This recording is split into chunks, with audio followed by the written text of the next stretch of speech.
پانی کو ہتھیار نہیں بنانے دیں گے، بھارت کو آبی معاہدہ معطل کرنے کی اجازت نہیں دیں گے۔ وزیر اعظم شہباز شریف کا command and staff college Quetta میں خطاب، کہا بھارتی جارحیت کے جواب میں بازی ہی پلٹ دی۔ فیلڈ مارشل سید آصم منیر کی پیشہ ورانہ صلاحیتوں کی بدولت ملک کو تاریخی فتح نصیب ہوئی۔ ایئر فورس نے 7 ہائی ویلیو ٹارگٹ کو نشانہ بنایا۔ مسلح افواج ملک کی خود مختاری اور سالمیت کی محافظ ہیں۔ بھارت کو میدان جنگ اور سفارتی محاذ پر شکست دی۔ دشمن نے پھر کوئی مہم جوئی کی تو منہ توڑ جواب دیں گے۔ بھارتی فوج کا پہلی مرتبہ طیارے گرنے کا اعتراف، chief of defence staff general Anil Chauhan نے تصدیق کر دی۔ امریکی جریدے کو انٹرویو میں کہا، پاک بھارت جنگ میں ہم نے طیارے کھوئے ہیں۔ بھارتی جنرل کا طیاروں کی تعداد بتانے سے انکار، کہا ہم نے فضائی جھڑپوں میں ٹیکنیکل غلطیاں کی جس کا ادراک کیا گیا۔ تعداد سے زیادہ اہم اصل بات ہے کہ طیارے کیوں گرے۔ بی جے پی کے سینئر سیاستدان گزشتہ روز 5 بھارتی طیاروں کو مار گرانے کا اعتراف کر چکے ہیں۔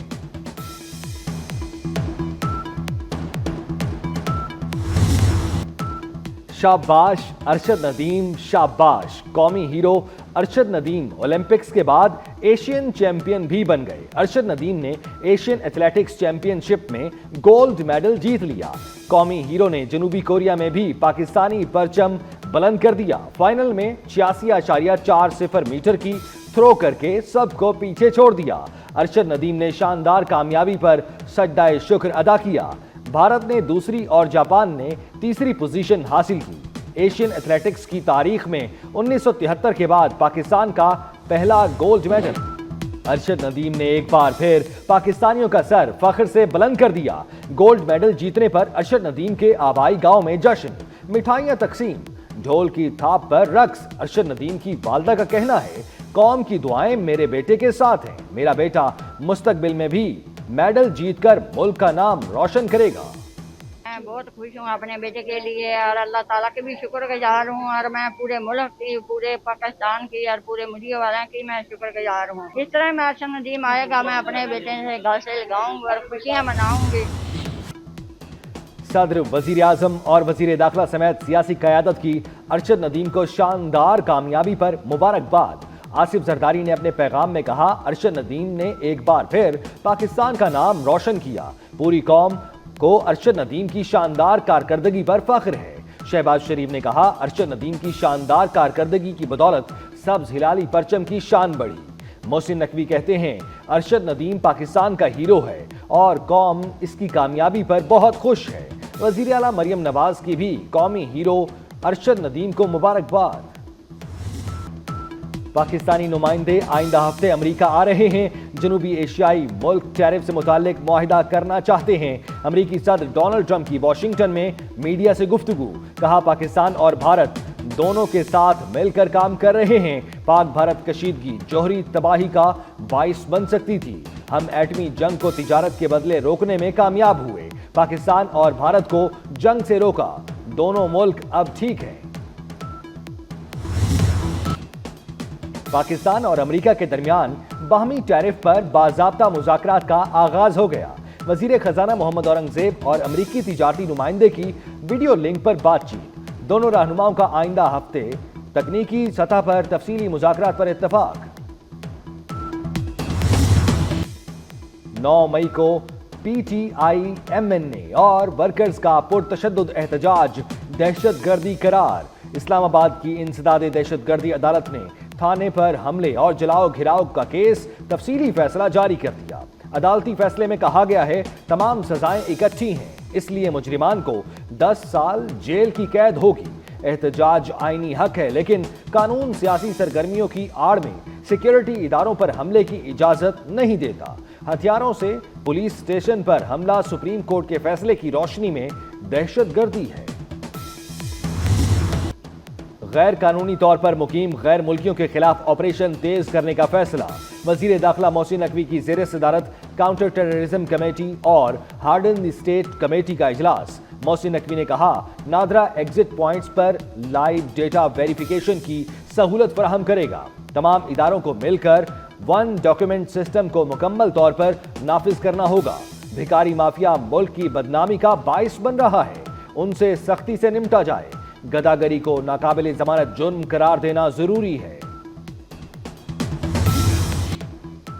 پنجاب میں پہلی مرتبہ ہاؤسنگ سیکٹر کو ڈیجیٹلائز کرنے کا فیصلہ. این او سی فیسیں بھی آن لائن ادا ہوں گی. ہاؤسنگ سوسائٹی کی رجسٹریشن کے لیے غیر ضروری این او سی ختم کرنے کا حکم. وزیر اعلیٰ مریم نواز کی زیر صدارت خصوصی اجلاس. غیر قانونی ہاؤسنگ سوسائٹیز کو ریگولرائز کرنے کے لیے کمیٹی بنانے پر اتفاق.